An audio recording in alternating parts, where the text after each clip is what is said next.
নমস্কাৰ সকলোকে আমাৰ অন্য এটা ভিডিঅ'লৈ স্বাগতম জনালো। মই হৈছো পবিত্ৰ বৰা আৰু আপোনালোকে চাই আছে ষ্টাডি উইথ পবিত্ৰ।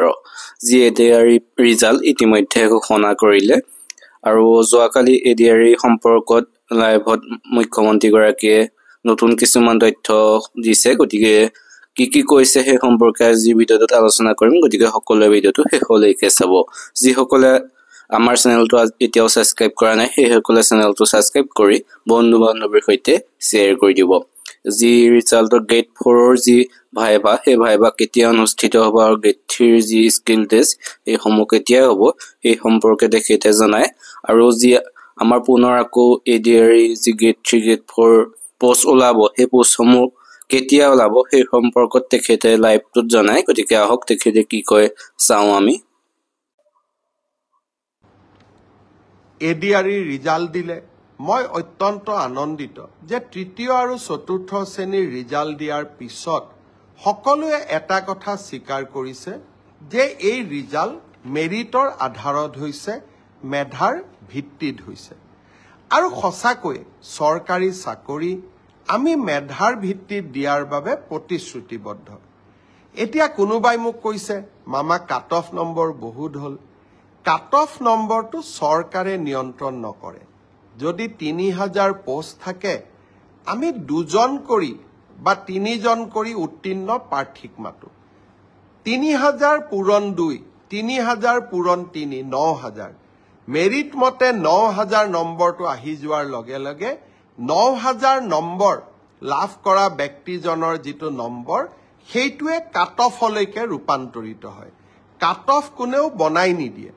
কাট অফ ছাত্ৰ ছাত্ৰীসকলৰ পৰীক্ষাৰ ফলাফলে নিৰ্ণয় কৰে। কোনোবাই যদি ভাবে যে কাট অফ বেছি হৈছে তাৰ মানে ইয়াকে বুজাব পাৰি যে সঁচাকৈয়ে এইবাৰ পৰীক্ষাৰ ফলাফল যোৱাবাৰতকৈ ভাল হৈছে।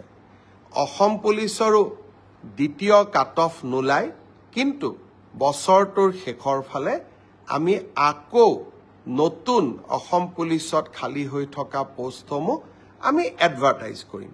কোনোবাই যদি পোৱা নাই হতাশ হ'ব নালাগে, দৌৰৰ প্ৰেক্টিচ অব্যাহত ৰাখিব লাগে। এডিআৰই পৰীক্ষাৰ প্ৰসংগতে মই উল্লেখ কৰিব খুজিছো যে এডিআৰইৰ চতুৰ্থ বৰ্গৰ পৰীক্ষাৰ বাবে এতিয়া এটা অৰেল টেষ্ট হ'ব। এই অৰেল টেষ্ট আমি জুন মাহত অনুষ্ঠিত কৰিম। লগে লগে এডিআৰই তৃতীয় বৰ্ষৰ পাছ কৰা ছাত্ৰ ছাত্ৰীসকল বা যুৱক যুৱতীসকলৰ বাবে এটা স্কিল টেষ্ট হ'ব।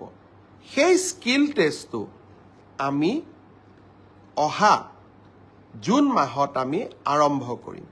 আমাৰ লক্ষ্য হৈছে যাতে এডিআৰইৰ নিযুক্তিও আমি 10 অক্টোবৰত দিব পাৰোঁ আৰু নৱেম্বৰ, ডিচেম্বৰ, জানুৱাৰীৰ ভিতৰত এডিআৰইৰ নতুন এডভাৰটাইজমেণ্টটো আমি যাতে দিব পাৰোঁ।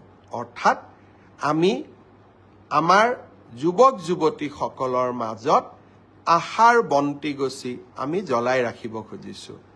আঙুৰলতা ডেকাই এই ব্ৰডকাষ্ট চাই আছে, মিন্ময় দাস ব্ৰডকাষ্ট চাই আছে, ভাস্কৰ শৰ্মাই ব্ৰডকাষ্ট চাই আছে, কৃষ্ণা নাথ ব্ৰডকাষ্ট চাই আছে।